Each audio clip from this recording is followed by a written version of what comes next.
मुअज़्ज़ज़ अज़ीज़ान मन, देखती आँखों और सुनते कानों को मेरी तरफ़ से अस्सलामु अलैकुम। कहावत है कि एक शख्स एक दिन जब अपने घर आया तो उसने देखा कि उसकी बीवी उसके छोटे से बच्चे के छोटे से बिस्तर पर उसके साथ ही लेटी थी। वो शख्स हैरान हुआ और बोला कि अगर आराम ही करना था तो अपने बिस्तर पर लेट जाती, इस छोटे से बिस्तर पर तो और ही थक गई होगी। उसकी बीवी उठ बैठी और उसकी आंखों से आंसू जारी हो गए। शोहर परेशान हो गया। शोहर ने बीवी से रोने का सबब पूछा तो बीवी कहने लगी, आज सुबह वो कुछ अमदाद देने किसी यतीम खाने गई थी।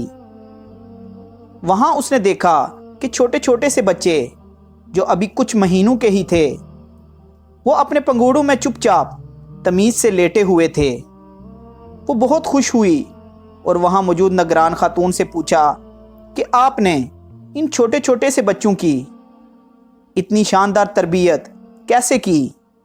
आप मुझे भी मशवरा दें, मेरा भी एक छोटा सा बच्चा है।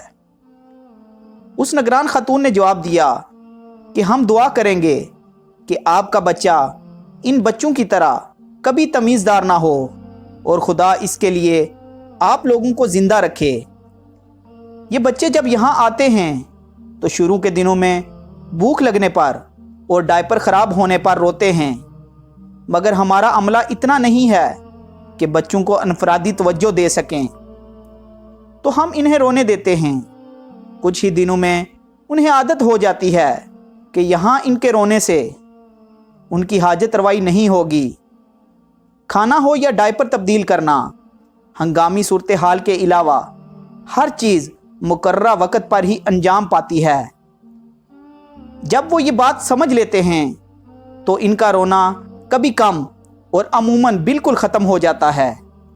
ये बच्चे अगर अपने वालिदैन के साथ होते तो भूख लगने पर या डायपर गंदा होने पर जज्बाती कुर्बत के लिए या किसी ऐसे मसले के हल के लिए जिससे उनके नन्हे जहन समझने से कासिर हैं, रो रो कर अपने वालिदैन की तवज्जो खुद पर मबजूल करवाते, उनकी मदद हासिल करने की कोशिश करते, उनकी मोहब्बत की नरमी और गोद की गर्मी को महसूस करते।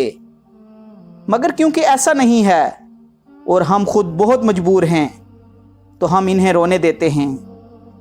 कुछ दिन बाद ये खुद ही थक कर चुप हो जाते हैं और इसलिए जब से वो औरत वहाँ से आई थी अपने बच्चे के साथ लगी बैठी थी।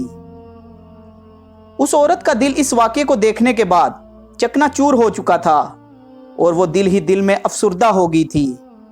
वो सारा दिन यही सोचती रही कि एक बच्चे के लिए उसके वालिदैन कितनी बड़ी अल्लाह ताला की अता की हुई नेमत हैं।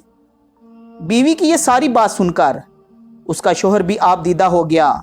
उसने अपनी बीवी को दिलासा दिया और दोनों मिलकर सजदा रेज हो गए और अल्लाह ताला का शुक्र अदा किया कि अल्लाह ताला ने उनको ज़िंदगी बख्शी हुई है और वो अपने बच्चे की हर तरह से निगहदाश्त कर रहे हैं।